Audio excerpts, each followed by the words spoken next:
முருகா, என் அன்பு பிள்ளையே, இதை கேட்டால் இந்த இரவோடு உன்னுடைய ஆபத்து காலம் அனைத்தும் முடிந்துவிடும்.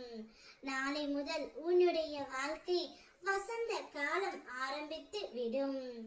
இந்த நொடி வரை உன் வாழ்க்கை துன்பங்களால் நிரம்பி இருந்தாலும் இனி வரும் காலம் முற்றிலும் மாறப்போகின்றது.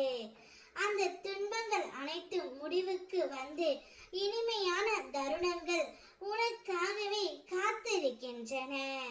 நான் எப்போதும் உன்னுடன் இருக்கின்றேன் பிள்ளையே. என் அருள் உன்னை சுற்றி பாதுகாப்பாய் நிற்கின்றது. ஆகையால் இனி நீ கவலைப்பட வேண்டியது இல்லை. உன் வாழ்க்கையில் நல்லதே நடக்கும். மகிழ்ச்சியும் வளமும் உன்னை தேடி வரும். உன்னுடைய எதிர்காலம் இனி ஒளி மயமாகும். கண் இமை மூடி திறக்கும் நேரத்திற்குள் கூட என் அருள் உன்னிடம் வரலாம். நீ எதிர்பாராத தருணத்திலும் நான் உனக்கு துணை நிற்பேன். எந்த நிலைமையும் என் திரு கரங்கள் உன்னை கை விடாத பிள்ளையே. உன்னை காக்கும். சோதனைகள் வந்தாலும் துன்பங்கள் வந்தாலும் நீ தனியாக இல்லை. என் அருள் எப்போதும் உன் வாழ்க்கையின் வழிகாட்டியாகவே இருக்கும். அதனால் நீ நம்பிக்கையோடு இரு. இந்த உலகத்தில் உனக்காக யார் இருக்கிறார்கள் என்று சிந்திப்பதை விட முதலில் நீ உன்னை நம்புகிறாயா என்பதை சோதித்து பார். மற்றவர்கள் வருவார்கள் போவார்கள், ஆனால் நீ உன்னை நம்பினால் மட்டுமே உன்னுடைய வாழ்க்கை மாறி உயர்வு பெறும்.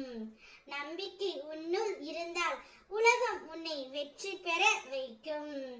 என்னுடைய அருள் எப்போதும் உன்னோடு இருக்கும். உன்னை பற்றி யார் என்ன பேசினாலும் அதை மனதில் போட்டு கவலைப்படாதே. அனைத்தையும் அறிந்தவர் நானே. வீண் சிந்தனையால் உன் உள்ளத்தை குழப்பிக் கொள்ளாதே பிள்ளையே.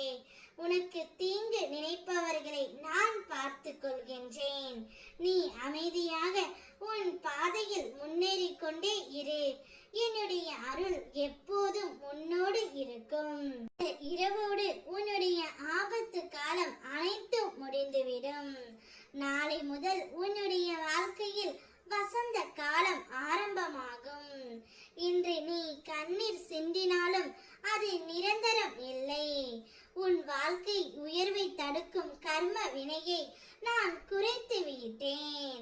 இனி உன் பாதை வெற்றிக்கும் உயர்வுக்கு மட்டுமே செல்லும். நம்பிக்கை மட்டும் இழக்காதே. பொறுமையோடு காத்திரு. உன் வாழ்வின் நல்ல